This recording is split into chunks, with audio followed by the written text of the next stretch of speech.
Kolkata wonder travel YouTube চ্যানেলের পক্ষ থেকে আপনাদেরকে স্বাগত জানাই বন্ধুরা। এখন আমি দাঁড়িয়ে রয়েছি বেহালা ফ্রেন্ডস ক্লাবের একেবারে পূজা মণ্ডপের অভ্যন্তরীণ। এবছরের যে থিম বা ভাবনা হতে চলেছে বেহালা ফ্রেন্ডসের, সেটি হলো নবান্ন, উডস অ্যান্ড হাঙ্গার। যুদ্ধ যে কতটা ভয়াবহ হতে পারে সেটাই এবারের থিমে তুলে ধরা হয়েছে। বিজন ভট্টাচার্যের নবান্নকে স্মরণ করে দুর্ভিক্ষের সময়ের যে প্রান্তিক মানুষের টিকে থাকার যে লড়াই, সেটাই তুলে ধরা হয়েছে এবছরের এই থিমে।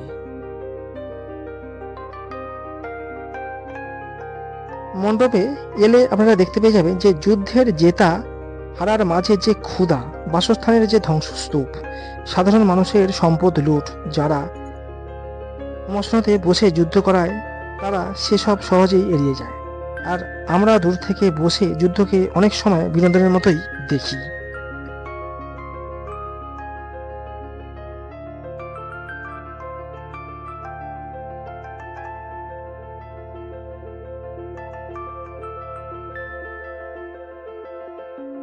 প্যান্ডেল ঘিরে দেখতে পেয়ে যাবেন যুদ্ধের ভয়াবহতা।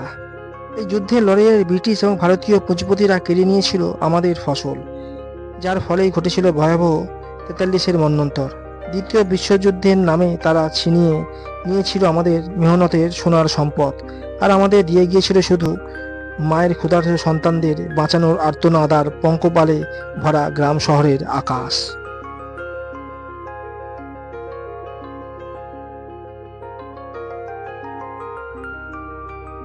মণ্ডপ ঘিরেই রয়েছে বিভিন্ন রকম যুদ্ধের ভয়াবহতা, ক্ষুধার্ত, খরা, মানুষের অনাহারে মরার বিভিন্ন রকম চিত্র, যা বিভিন্ন যুদ্ধে কেড়ে নেয় মানুষের প্রাণ। অনাথ এবং না খেতে পাওয়া মানুষের বিভিন্ন রকম চিত্র ফুটে উঠেছে বিভিন্ন রকম মণ্ডপের বিভিন্ন জায়গায়।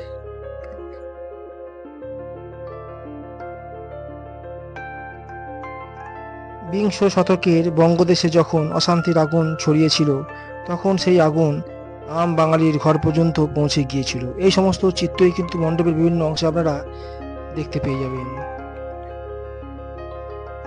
কোনো যুদ্ধ যে কতটা ভয়াবহ হতে পারে সেটাই এবারের থিমে তুলে ধরেছেন এই বেহালা ফ্রেন্ডস।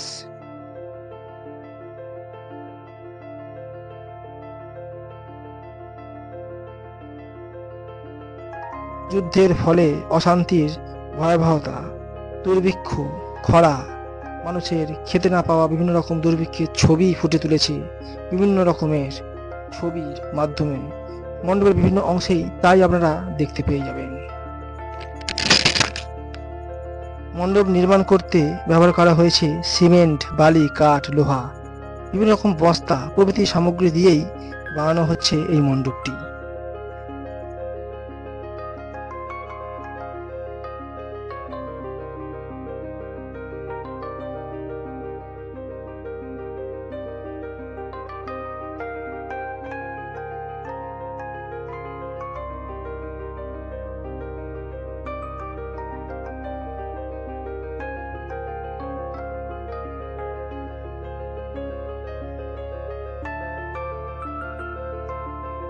আজ এই পর্যন্তই। নেক্সট ভিডিও নিয়ে আসছি খুব তাড়াতাড়ি।